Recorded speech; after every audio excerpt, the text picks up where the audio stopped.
कैलासीचा देव भोळा चक्रवर्ती कैलासीचा देव भोळा चक्रवर्ती पार्वतीचा पती योगीराज पार्वतीचा पती योगीराज पार्वतीचा पती योगीराज दयाची पायी माझे दंडवत दयाचे पायी माझे दंडवत दयाची पायी माझे दंडवत दयाचे पायी माझे दंडवत आणि प्रीत जडो नामी आणि प्रीत जडो नामी आणि प्रीत जडो नामी पुण्यवंत भावे घेता सज्जनांची नावे नेघे माझी वाचा तुटी महालाभ फुकासाठी अखिल कोट ब्रह्मांड नायक षडगुण ऐश्वर्य संपन्न जगदाधार भगवान पंढरीश परमात्मा मुक्त कैवल्य तेजोनिधी विश्वमौली ज्ञानोबाराय वैराग्य राग रसिक जगद्गुरु तुकोबाराय स्वानंद सुकणीवश सद्गुरु जोग महाराज आणि आदिशक्ती भगवती मुक्ताई माता यांच्या चरणारविंदी सेवा समर्पित करण्यासाठी घेतलेला अभंग ज्यांच्या बोलण्यात सूर्याची प्रखरता चंद्राची शीतलता आकाशाची विशालता समुद्राची अथांगता हिमालयाची उत्तुंगता आईची वात्सल्यता मित्राची सख्यता कधी कधी वज्रापेक्षा कठोर आणि प्रसंगी लोण्यापेक्षा मृदू शब्द ज्यांच्या वाणीत आहेत असे संत हृदय सम्राट जगद्गुरु श्री तुकोबाराय महाराजांचा 4 चरणांचा संतपर प्रकरणातील संतांची सेवा का करावी संतांचं चिंतन का करावं माणसाने जीवनामध्ये काय व्हावं आणि ते होण्याकरता काय करावं अशा साध्य साधनाचा एक सुंदर विचार सांगणारा अभंग सेवेसाठी विचारात घेतलाय विठ्ठला विठ्ठल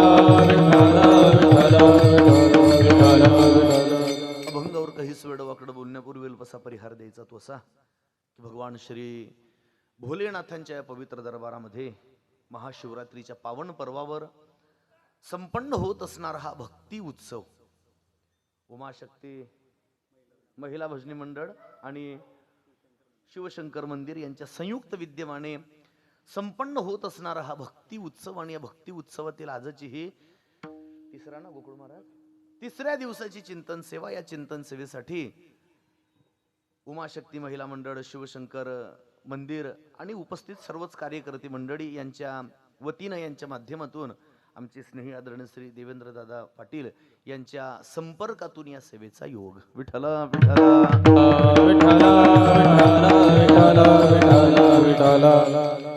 म्हणजे विठाकाकडची सेवा आहे आज मंदिराचे अध्यक्ष आदरणीय श्री बापू साहेब आहेत या कार्यक्रमाकरता ज्यांची सारखी नित्य धावपळ असते असे आमचे स्नेही गुरुबंधू गोकुळ महाराज आहेत त्याचप्रमाणे आमचे स्नेही मित्र गुरुबंधू वारकरी संप्रदायातला चौरंगी चिरा म्हणजे गायन वादन कीर्तन प्रवचन अशा सगळ्या गुण ज्यांना अवगत आहेत असे आमचे गुरुबंधू पंकज महाराज आहेत त्याचप्रमाणे जामनेरकर महाराज आमचे गौरव महाराज आहेत मृदंगाचार्य आमचे गुरुबंधू पवन महाराज आहेत भोकरदनकर माझ्यासोबत आलेले आमच्या गावचे प्रगतिशील शेतकरी आहे बाळू पाटील फोकणगिरीवाले आमचे जाधव साहेब आहेत त्यांच्या संपर्कातून खरं म्हणजे हा योग आहे भैयाच्या माध्यमातून आमच्या आणि आपण सगळेच मातृहृदय पितृहृदय श्रोतृवर्ग मी सर्वांच्या चरणी एकदा विनम्र भावी अभिवादन करतो त्याचप्रमाणे आमच्या जोग महाराज वारकरी शिक्षण संस्थेतले एक रत्न श्री गुरु नथुसिंग बाबा राजपूत दौरा मंडळाचे सदस्य आमचे स्नेही मित्र आदरणीय श्री सोपान महाराज आहेत विनेगरी महाराजांनी सगळे लहान लहान बालगोपाल भजनी मंडळ खरं म्हणजे ही जी मुलं आहेत ना महाराज टाळ घेऊन उभी हे भविष्यात गायक होतील वादक होतील किंवा कीर्तनकार होतील किंवा अजून वकील प्राध्यापक वकील साहेब हो हे भविष्यात डॉक्टर वकील इंजिनियर प्राध्यापक अजून काय काय होतील हे मला आता सांगता येणार नाही ऐका ही सगळी मुलं भविष्यात काय होतील हे मला आता सांगता येणार नाही पण यांच्या संबंधाने एक वाक्य मी आजच बोलून जातो हे भविष्यात काय होतील मला माहित नाही पण हे भविष्यात चांगली माणसं नक्की झाल्याशिवाय राहणार नाही काय होईल माहित नाही पण चांगले माणसं नक्की होतील तुम्हाला सांगू का आजकाल प्रत्येक गावात लोक राहतात फार थोड्याच गावांमध्ये माणसं राहतात तुम्हाला कळालं याचा मला आनंद झाला. सगळ्याच गावात लोक राहतात हो. तुमचं नगर कोणतं आहे? ओम शांती का? ओम शांती नगर ना. काय अंदाजे लोकसंख्या किती असेल ओम शांती नगरची? अंदाजे सांगा, मी उभा राहणार नाही. अंदाजे लोकसंख्या किती असेल साधारण? नाही अंदाज? हो, असं सांगताय तुम्ही 8,000-10,000. म्हणजे आमचे 10 गावं बसतील त्याच्यात, 10 म्हैसवाड्या बसतील ना त्याच्यात. म्हणजे 8,000 धरा, 5च धरा. कटोरे बिटोरे असतील बाकीचे 3-4 ते सोडून द्या, न येणारा वर्ग 5,000 धरा. म्हणजे ओम शांतीनगर या मंदिराच्या परिसरातली लोकसंख्या आपण थोडा वेळ 5, अजून 2 जाऊ द्या, 3च धरा. 3,000 म्हणजे तुमच्या या परिसरामध्ये, या नगरामध्ये, कॉलनीत लोक किती राहतात? 3,000. आणि माणसं तर मग हे भविष्यात चांगले माणसं नक्की झाल्याशिवाय राहणार नाही. याकरता यांना जन्म देणाऱ्यांच्या आणि यांना उभं करणाऱ्यांच्या मी दोघांच्या चरणी साष्टांग प्रणिपात करून सेवेला प्रारंभ करतो. विठ्ठला विठ्ठला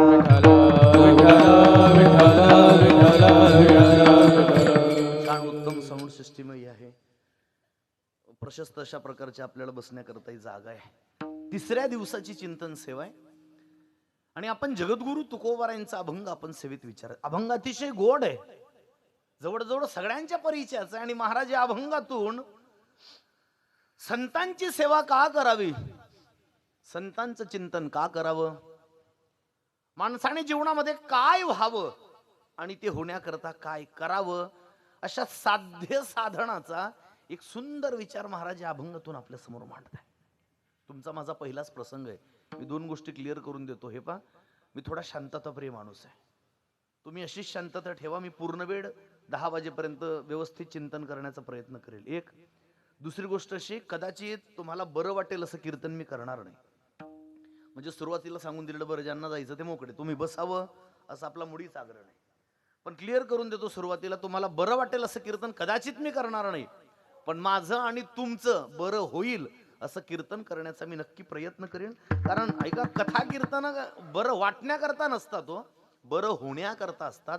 आणि म्हणून सगळ्यांना विनंती आहे माझी की लक्ष देऊन शांततेत ऐका. विठ्ठला विठ्ठला विठ्ठला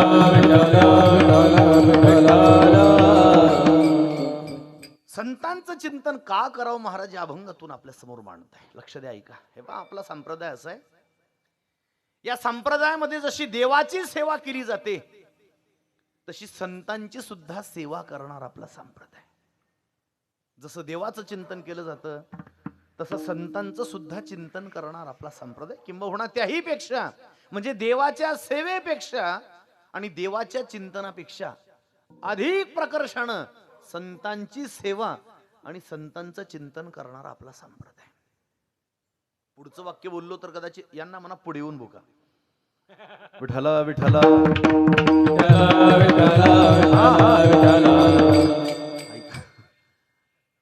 मागे कोणी बघतो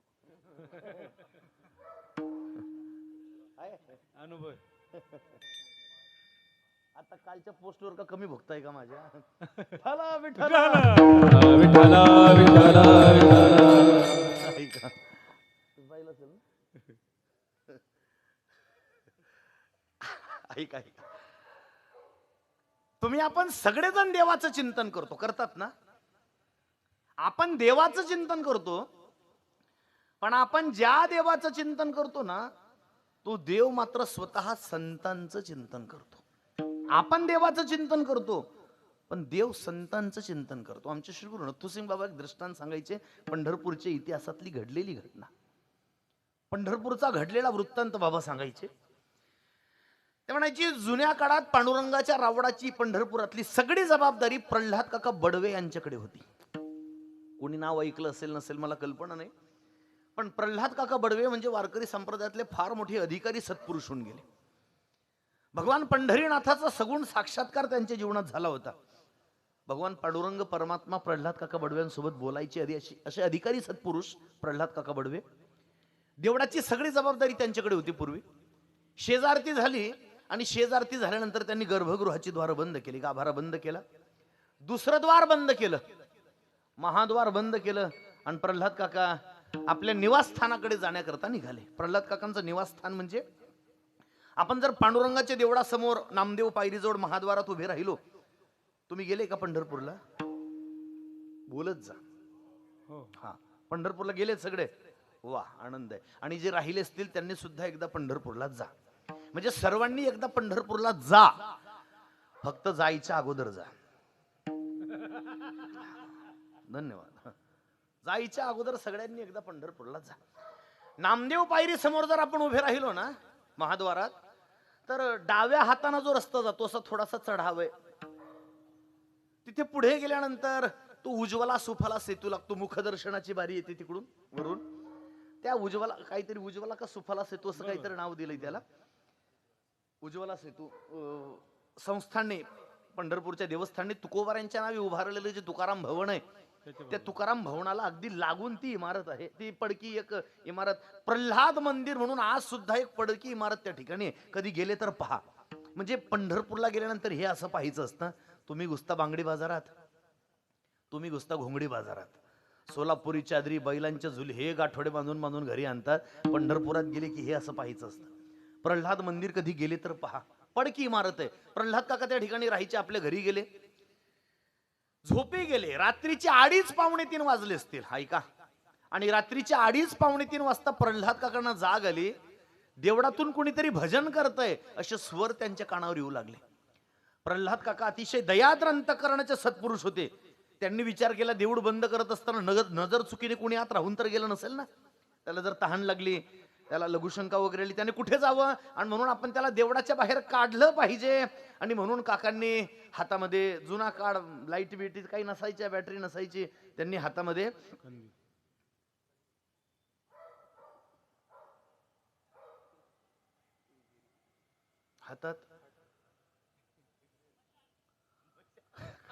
मशाल कुठे राहिली आता ताई? ठला विठला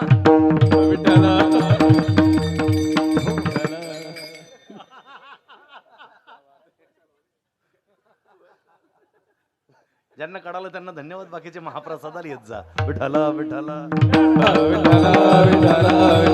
ऐका, मी 5G घेऊन आलोय, तुम्ही 3G घेऊन बसू नका. ठला विठला. बर, कंदीलच घेऊ आपण. गोकुळ महाराज तुमचं, तुम्ही कंदील सांगितलं होता, कंदील घेतला. कंदील माझंच चुकलं, मी असं म्हणायला पाहिजे होतं. मी असं म्हटलं. कंदील असा धरता का? बरं, जे असेल ते. चला, कंदील घेतला काकांनी, आपल्या घरून निघाले. पंकज महाराज, रात्रीचे 2:30-3 वाजले होते. महाद्वार उघडलं काकांनी, आणि महाद्वार उघडून जसा आत प्रवेश केला तसे भजनाचे सूर जरा स्पष्टपणे त्यांच्या कानावर जाणवू लागले. ऐका, दुसरं द्वार उघडलं आणि गाभाऱ्याकडे जसा काकांनी प्रवेश केला ना, तशी आतली भजनाची तीव्रता, ते भजनाचे सूर अधिकच स्पष्टपणे काकांच्या कानावर जाणवू लागले. आणि ऐका, जसं प्रल्हाद काकांनी गर्भगृहाची द्वार उघडली, गाभारा उघडला आणि समोरचं दृश्य पाहिलं. समोरचं दृश्य पाहून काकांचे नेत्र सजल झाले. समोरचं दृश्य असं होतं, त्रैलोक्य साम्राज्याचा अधिपती, रुक्मिणी प्राण संजीवन जगदाधार भगवान पांडुरंग परमात्मा, देव विटेवून खाली उतरले होते. रात्रीच्या 2:30-3 गोष्ट आहे. देव विटेवून खाली उतरले. देवाने पायात चाड बांधली होती, घुंगर बांधले होते. देवाच्या एका हातात सुरेल विणा होती, दुसऱ्या हातात चिपड्या होत्या. आणि जगाचा मालक रात्री 2:30 वाजता भजन करत होता. भजन कोणतं? ज्ञानोबा तुकाराम, ज्ञानोबा तुकाराम, ज्ञानोबा तुकाराम, माऊली ज्ञानोबा, माऊली ज्ञानोबा, ज्ञानोबा तुकाराम, ज्ञानोबा तुकाराम, ज्ञानोबा तुकाराम, ज्ञानोबा तुकाराम, माऊली ज्ञानोबा, माऊली ज्ञानोबा तुकाराम, ज्ञानोबा तुकाराम, ज्ञानोबा तुकाराम, ज्ञानोबा तुकाराम. जगाचा मालक रात्री ज्ञानोबा तुकाराम या भजनावर ताल धरून नाचतोय. प्रल्हाद काकांनी दृश्य पाहिलं, काकांचे नेत्र सजल. ही घडलेली घटना आहे पंढरपूरची. काका धावले आणि धावत जाऊन पांडुरंगाच्या चरणाला मिठी मारली. आणि प्रल्हाद काकांनी पांडुरंगाला विचारलं, काका म्हटले, देवा हे काय करताय हो? ऐका, यांनी विचारलं, देवा हे काय करताय? देव म्हणाले, काका मी माझ्या देवाचं भजन करतोय. ऐकताय तुम्ही? यांनी विचारलं, हे काय करताय? देव म्हटले मी माझ्या देवाचं भजन करतोय. आणि भगवान पांडुरंग परमात्म्याने प्रल्हाद काकांना सांगितलं, काका जा आणि जाऊन माझ्या सगळ्या भक्तांना सांगा की जर मला प्रसन्न करायचं असेल तर माझ्यापेक्षा माझ्या देवाचं अर्थात संतांचं तुम्ही भजन करत जा. आणि पांडुरंगाचा तो संदेश प्रल्हाद काकांनी संपूर्ण संप्रदायाला दिला. आणि तेव्हापासून महाराष्ट्रात ज्ञानोबा तुकाराम भजनाला उभारी आली. विठ्ठल विठ्ठल कोणी जर विचारलं तुम्हाला ज्ञानोबा तुकाराम भजन सुरू कोणी केलं, हे काही रिंगू चिंगू राधा गोदा यमुना जमुना चंद्रावडे त्याच्यासारखं जोडलेलं भजन नाहीये. ज्ञानोबा तुकाराम हा वारकरी संप्रदायातला महामंत्र साक्षात पांडुरंगाच्या मुखातून बाहेर पडलाय. जगाचा मालक रात्री ज्ञानोबा तुकाराम म्हणून ताल धरून नाचतो. माझा मुद्दा लक्षात राहू द्या. आपण देवाचं चिंतन करतो, पण आपण ज्या देवाचं चिंतन करतो तो देव मात्र स्वतः संतांचं चिंतन करतो. तुकोबाराय म्हणतात देवाला त्याच्या सेवेपेक्षा संतांची केलेली सेवा लवकर पावते, जास्त आवडते. तुका म्हणे देवा त्यांची केली पावे, त्यांची म्हणजे कुणाची? यांची. संतांची केलेली सेवा देवाला फार आवड. तुका म्हणे संत सेवा हेची देवा उत्तम. देवाला त्याच्या सेवेपेक्षा संतांची सेवा कशी अधिक आवडते. भागवतातला एक दृष्टांत सगळ्यांना माहितीये, मी फक्त भाव सांगतो त्या कथेतला. कथा माहिती सगळ्यांना, मुद्दा लक्षात राहू द्या कशा करता सांगतोय. देवाला त्याच्या सेवेपेक्षा संतांची सेवा फार आवडते. 8व्या स्कंदातला प्रसंग आहे. शुकमुनी महाराज परीक्षितींना सांगतात, राजन आसित गिरीवरो राजन त्रिकूट इति विश्रुतः. शुकमुनी म्हणतात त्रिकूट नावाचं शिखर होतं. ते त्रिकूट नावाच्या शिखरावर गजेंद्र नावाचा हत्ती राहत होता. तो गजेंद्र नावाचा हत्ती जलक्रीडा करण्याकरता सरोवरात गेला. एका नकराने अर्थात मगराने त्याचा पाय धरला. आणि महाराज तुकोबाराय म्हणतात गजेंद्र तो हत्ती सहस्त्र वरुषे जडा माझी नकरे पिढीला. 1000 वर्ष त्यांचं युद्ध झालं. माहिती ना कथा सगळ्यांना. 1000 वर्ष गजेंद्राचं आणि मगराचं त्या नकराचं युद्ध चाललं. एक एक जण गजेंद्राला सोडून चाललं. आणि जसे सगळे सोडून चालले तसं गजेंद्राच्या लक्षात आलं माता पिता बंधू बहिणी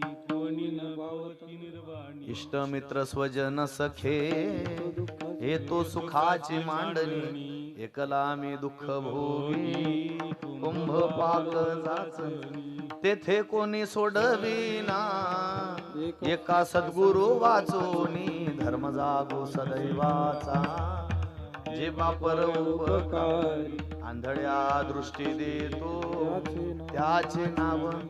लक्षात आलं गजेंद्राच्या की आता परमात्म्याशिवाय कोणी सोडवत नाही. आणि खरं सांगू तुकोबाराय देवाशिवाय कोणीच सोडवत नाही. हो तुका म्हणे तुला सोडविना कोणी एका चक्रपाणी वाचुनिया. त्या पांडुरंगाशिवाय कोण सोडवू शकत नाही. यादी दिली तुकोबारांनी या भक्कात. महाराज म्हणतात सोडविना राजा देशीचा भरत महाराज चौधरी. ऐका ज्या वेळेला आपल्या हिंदुस्थानामध्ये हुकुमशाही होती म्हणजे छत्रपती महाराजांची अर्थात शिवरायांची राजवट होती, त्यावेळेला छत्रपती महाराजांच्या राजवटीमध्ये भैया हुकुमशाहीत लोकांना महाराजांच्या राजवटीत काही पदव्या देण्यात आल्या. चौधरी, पाटील, देशमुख, देशपांडे, कुलकर्णी, महाजन, अंमलदार या पदव्या होत्या. पाटील पदवी, महाजन पदवी. महाजन कोण? हुकुमशाहीमध्ये जर गावात भांडणं झाली तर भांडणं सोडवण्याचं काम ज्यांच्याकडे असायचं त्यांना महाजन म्हणायचे. ज्यांनी तुकोबारायांचं ओवीबद्ध चरित्र लिहिलं ते संत कवी महिपती महाराज म्हणतात तुकोबारायांकडे गावची महाजनकी होती. महाराज महाजन होते. महाजन पदवी आहे. पाटील पदवी. पाटील कोण? एका गावचा कारभार ज्यांच्याकडे असायचा त्यांना म्हणायचे पाटील. तशी चौधरी पदवी. चौधरी कोण? 4 चौघाल धरी, न्याय निवाडा करी, दॅट्स कॉल्ड चौधरी. हे सगळं ओढून ताणून सांगण्याचं कारण इतकंच आहे. भरत चौधरी आहे. विठ्ठला विठ्ठला विठ्ठला विठ्ठला. पण महाराज म्हणतात शेट्याना चौधरी. पांडे पण वाहे शिरी. शेट असू द्या नाहीतर चौधरी असू द्या, पांडुरंगाशिवाय कोणीच. चौधरी गोमटा पांडुरंग. सोडवणारा एकच गोमटा चौधरी जो विटेवर उभा आहे. गजेंद्राच्या लक्षात आला आता त्याच्याशिवाय कोणी सोडवत नाही. माहिती कथा सगळ्यांना. गजेंद्राने आळवलं, धावा केला, फुल फेकलं, देव आले. आलेल्या भगवंताने सुदर्शनाने नकराचा अर्थात मगराचा उद्धार केला. हे शब्द महाराज परीक्षितींनी ऐकले. लक्ष द्या, ऐका जरा. मगराचा भगवंताने उद्धार केला हे शब्द महाराज परीक्षितींनी ऐकले आणि शुकदेव स्वामींना प्रश्न केला. म्हटले गुरुजी एक शंका आहे हो. म्हटलं विचारा. महाराज परीक्षिती म्हटले गुरुजी भगवान परमात्म्याला कोणी बोलावलं होतं? गजेंद्राने. वा, बोलत जा. धावा कोणी केला होता? गजेंद्राने. संकटात कोण होतं?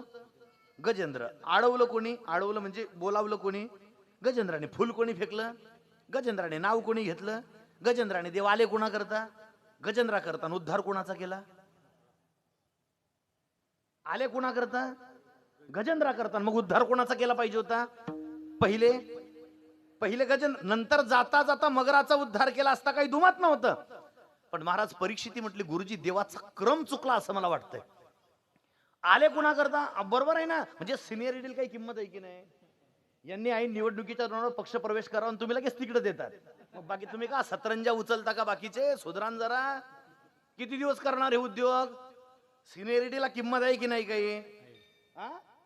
आले कुणा करता? गजेंद्रा करता. उद्धार मगराचा. म्हणजे जाता जाता केला असता उद्धार काय हरकत नव्हती. महाराज परीक्षिती म्हटले गुरुजी देवाचा क्रम चुकला असं मला वाटतंय. देवाने पहिले उद्धार गजेंद्राचा केला पाहिजे होता, नंतर मगराचा केला पाहिजे होता.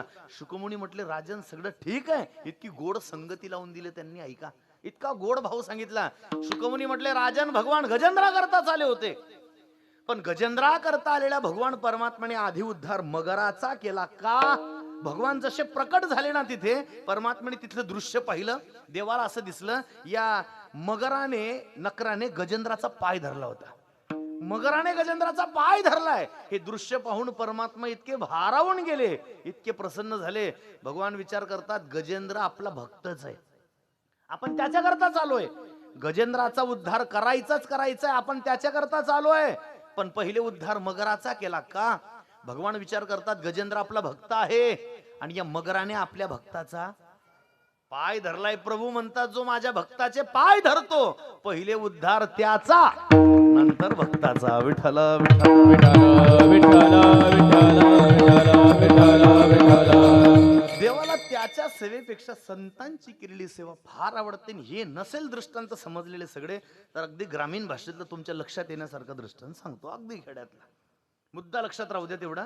देवाला त्याच्या सेवेपेक्षा संतांची केलेली सेवा फार आवडते.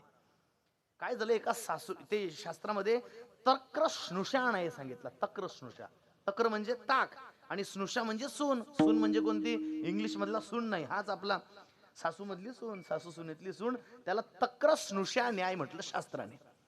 देवाला त्याच्या सेवेपेक्षा साधूची सेवा कशी आवडते त्याच्याकरता तक्र स्नुषा न्यायाच्या माध्यमातून लक्षात आणून देतो. काय झालं, एका सासूने आपल्या सुनेला सांगितलं, म्हटले पोरी त्या अमक्या अमक्या बाईच्या घरी जा आणि तिच्या घरून ताक घेऊन ये. कडी करायची असेल तिला, ही ताक घ्यायला गेली. ज्या घरी ताक घ्यायला गेली त्या बाईला उतार वयात मुलगा झाला होता. उतार वयात मुलगा झाला म्हटल्यावर जीवापाड प्रेम मुलावर तिचं. 1.5 वर्षाचा पोरगा. एवढीच पॅन्ट पोराने घातली होती. दोन्ही कार्यक्रम जागेवर उरकले होते. दोन्ही म्हणजे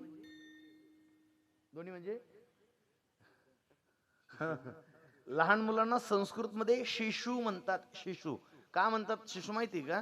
ज्याला शी आणि शू कुठे करावी हे कळत नाही त्याला म्हणतात. जो कुठेही शी करतो कुठेही शू करतो त्याला शिशु म्हणतात. लहान मुलं, लहान पोरगा तो. त्याच्या अगदी घाणीत पोरगा बसला होता, ओट्यावर बसलाय 1.5 वर्षाचा पोरगा. त्याच्या नागपूरचा तोंडापुरुषी संगम झाला होता आणि तिथला सगळा प्रवाह ब्रह्मगिरीवर वाहत होता. बिभात्सावस्थेत किडासवाणं पोरग त्या बाईने पाहिलं. हे हातात भांड घेऊन ताक घ्यायला जशी आत गेली, तिनं ओट्यावरचं पोरग पाहिलं, तोंड नाक मुरडलं. नाकतोंड मुरडून घरात गेली. मुलाच्या आईला म्हटली, बाई पोरग तुमचं आहे का ओट्यावरचं? ती म्हटली हो का? ती म्हटली का म्हणजे? किती गाणेरडं आहे ते, त्याचं ते शेमोड तोंडात चाललंय ते सगळे शेण सुन तो चिवड. कसं तुम्हाला त्याच्याकडे पाहून सगळं करू वाट? त्या मुलाची आई म्हटली शहाणे कशा करत आली गे तू? म्हटलं काय नाही जरा मला ताक पाहिजे. म्हटले घरी जा, ताक नाही. म्हटले घरी जा म्हणते ताक नाही. रिकामी काढून दिली. घरी आली, सासूने विचारलं का ताक नाही आणलं?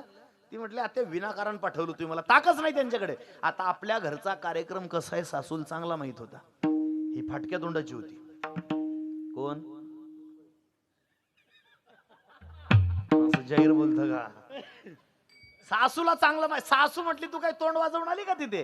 काय आगाऊपणा केला, काय बोलली? ती म्हणे नाही मी फक्त ते पोरग ओट्यावरचं पाहिलं आणि ते सासूच्या सगळा प्रकार लक्षात आला. आण म्हणे ते भांड.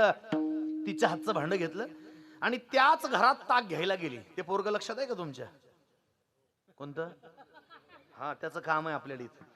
ही घरात गेली, एकटी नाही गेली महाराज, जसं होतं तसं मुद्दे मला सकट उचललं पोरग, कडेवर घेतलं, घरात गेली आणि घरात